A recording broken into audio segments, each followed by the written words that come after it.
Welcome to the office. This week from one of the lakes located somewhere in Switzerland. Our weekly edition takes you from Barbados to Thailand, visiting Antigua and Palma along the way. But first, we do not talk often enough about the following discipline, and yet the last day of the Access European Championship offers some spectacular racing.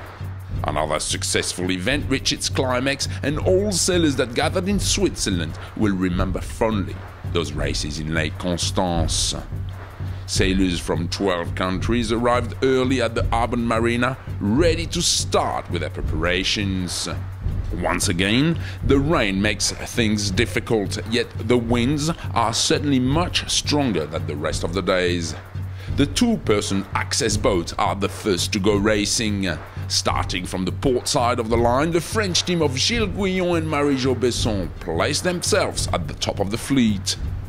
Behind them, the Swiss team of Dominique Stagger and Julien Muller are giving chase and trying their best.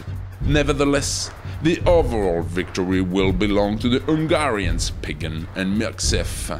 When the start of the Scud 18 race is finally given, both teams from Holland and Italy look set to complete some fine performance as they leave the port side of the starting line. However, Marco Gulandris and Marta Zanetti, another Italian team, are leading the fleet for most part of the race. Yet after a fierce battle in the downwind leg of the race, the Britons' tenacity paid off, eventually winning it by a comfortable margin. An impressive awards ceremony concludes an action-packed week on Lake Constance. Quality racing across the entire One Design fleet make for a great finale to what has been a spectacular series. 250 boats and 500 plus sailors of over 30 nationalities compete for class bragging rights. With a large contingent of Australian sailors taking part across fleets and a growing number of Singapore entries, both countries are the big winners of this year's event.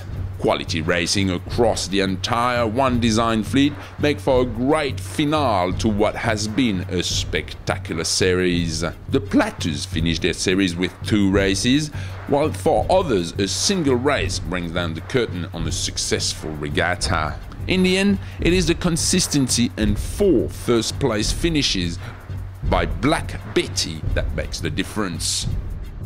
In IRC Racing 2, Rolex Sydney to Hobart regular Matt Hallen and his crew on Ichiban scored 6 first place from 7 races to be the clear class winner. Singapore Management University has 3 teams racing in the regatta this year. Hijinks, skipped by Pinklin, finishes undefeated and are crowned class champion. In IRC Racing 1, another Singapore boat, Foxy Lady, skipped by Bill Brenner, placed 2nd on the last day, enough to secure the overall class title. David Liddell's Miss Saigon are back to their winning form in the Ocean Multi-Hulls class, with the victory in the last race to place 1st overall. Final prizes are awarded at the Marina Side Gala dinner hosted by Ocean Marina Yacht Club. The 10th edition of the Gastra Palma Vela says goodbye to Palma de Majorca in Spain after a fantastic racing day with 12 knots of wind. The Maxis sail a coastal race of 21 nautical miles, taking the fleet to Iletas and to the small island of Saparozza in Calvia. Belamente wins in the Mini Maxi after a tight final.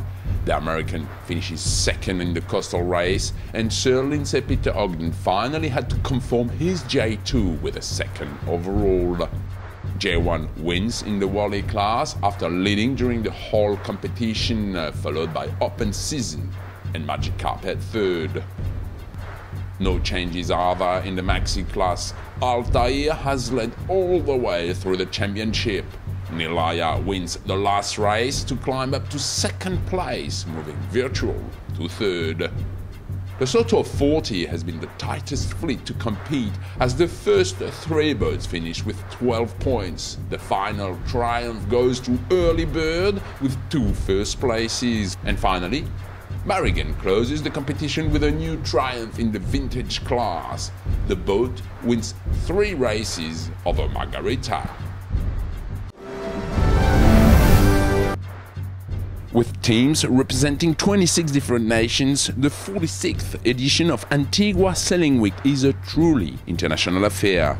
Few would doubt that the sailing waters around Antigua provide one of the best racetracks anywhere in the world. Further, Falmouth harbors have some of the best facilities, hotels, restaurants and bars in the Caribbean. However, having the best ingredients for success is not enough. Combining those raw materials requires dedication and expertise, and for a regatta, that should always start with race management.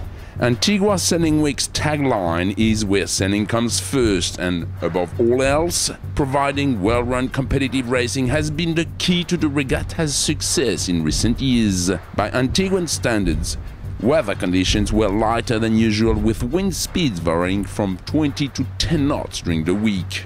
However, the full schedules of racing was completed, and the lighter winds created some tactical conundrums for the competitors.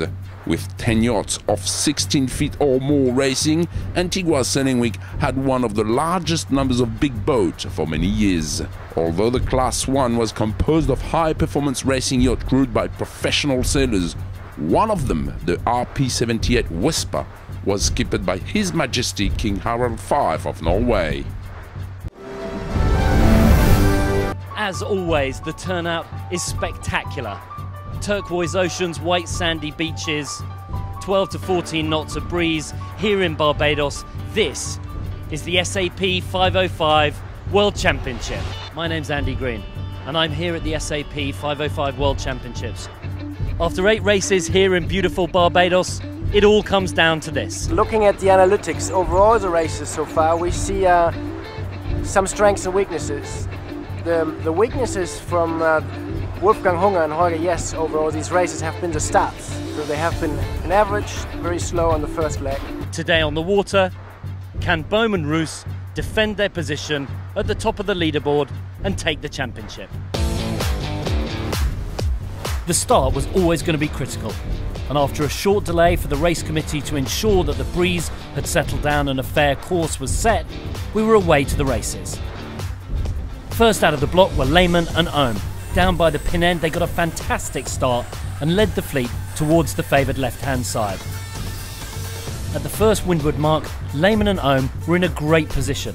They were battling it out between the first 3 places, and their opposition were nowhere to be seen. Both Hunger and Jess and Bowman Roos desperately tried to claw their way back into the race, fighting tooth and nail both upwind and down, looking for any puff of breeze that would get them back towards the leaders. It wasn't to be. Lehman and Ohm consolidated their position, finished 3rd in the race, and that was all they needed.